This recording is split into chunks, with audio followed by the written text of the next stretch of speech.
study about democracy and government, we are ready to combine or look at how a citizen is kind of relevant and important to a government's needs. But first, we need to look at government itself.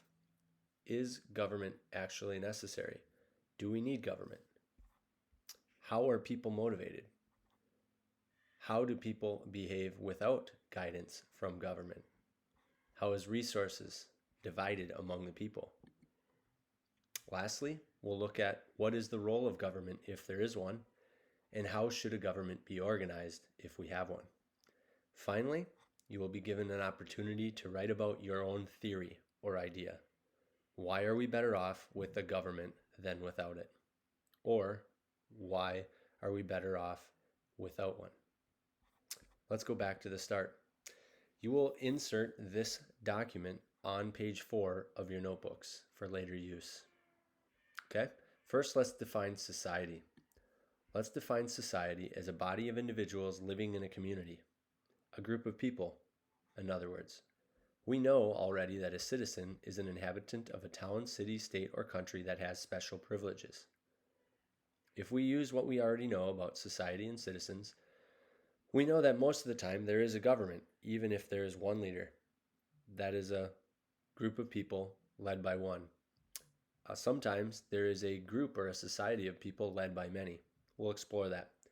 But let's first look at, do we actually need government? In order to do that, we got to look at what motivates human behavior. And here's a good list to jot down. Greed, money, and power. People are motivated not only for all those things, but also to survive, so they will fight for resources.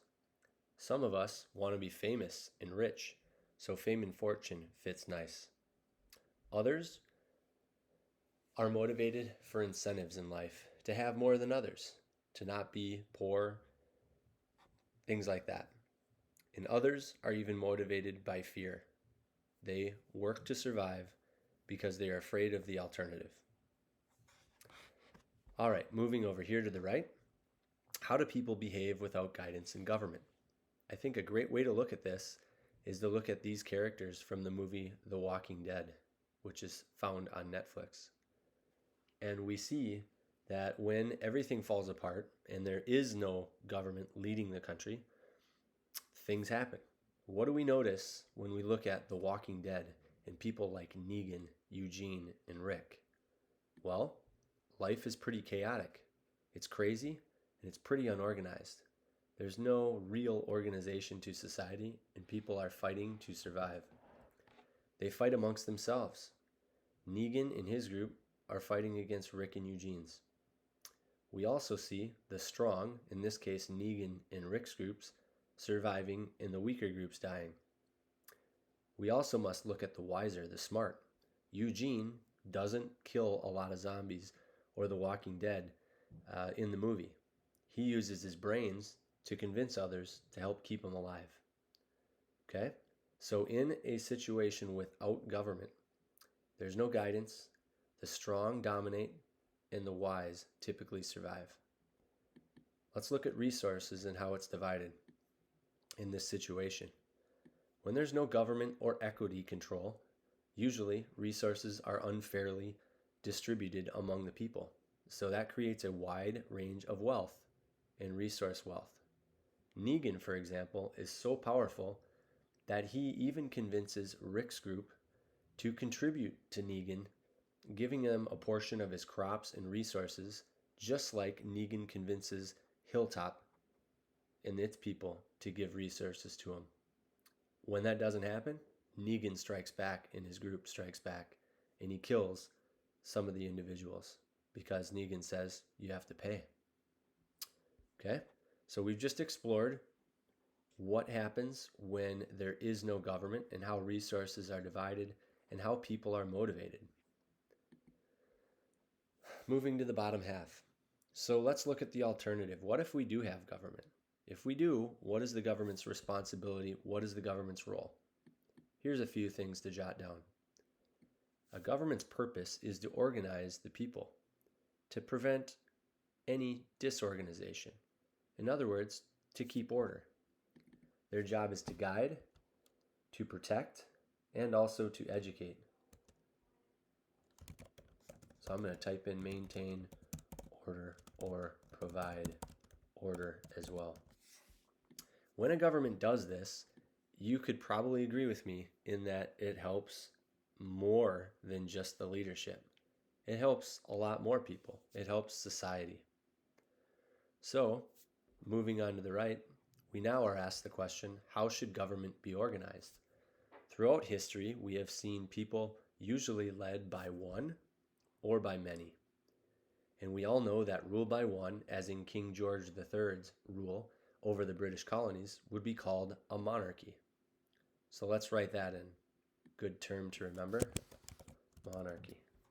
Rule by many is what we have here in the United States, and that's a democracy. Okay? So let's explore the pros and cons of how government should be organized and what's good about rule by one, and also what's bad, but also what's good and bad about rule by many. Let's start with a monarchy.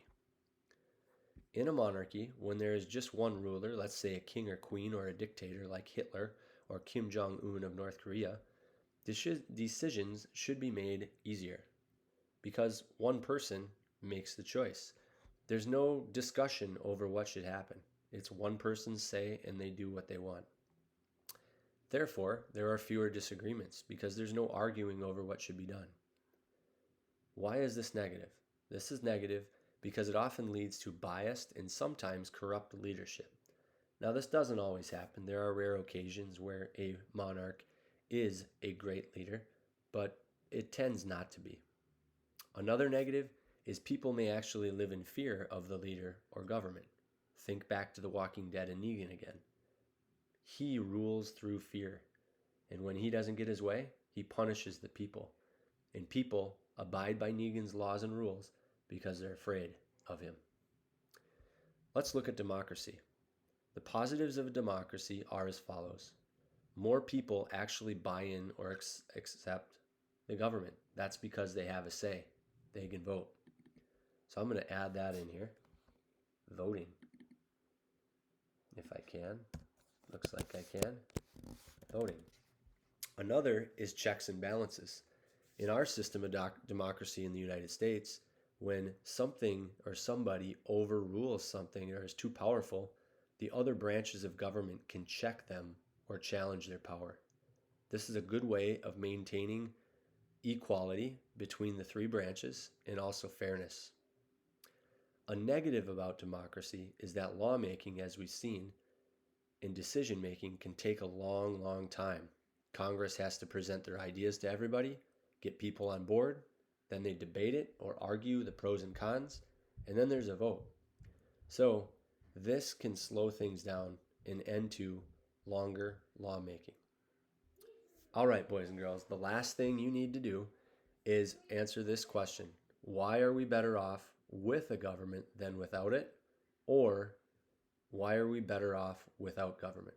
This should be 3 to 5 sentences in length, and you might want to start off by saying the following.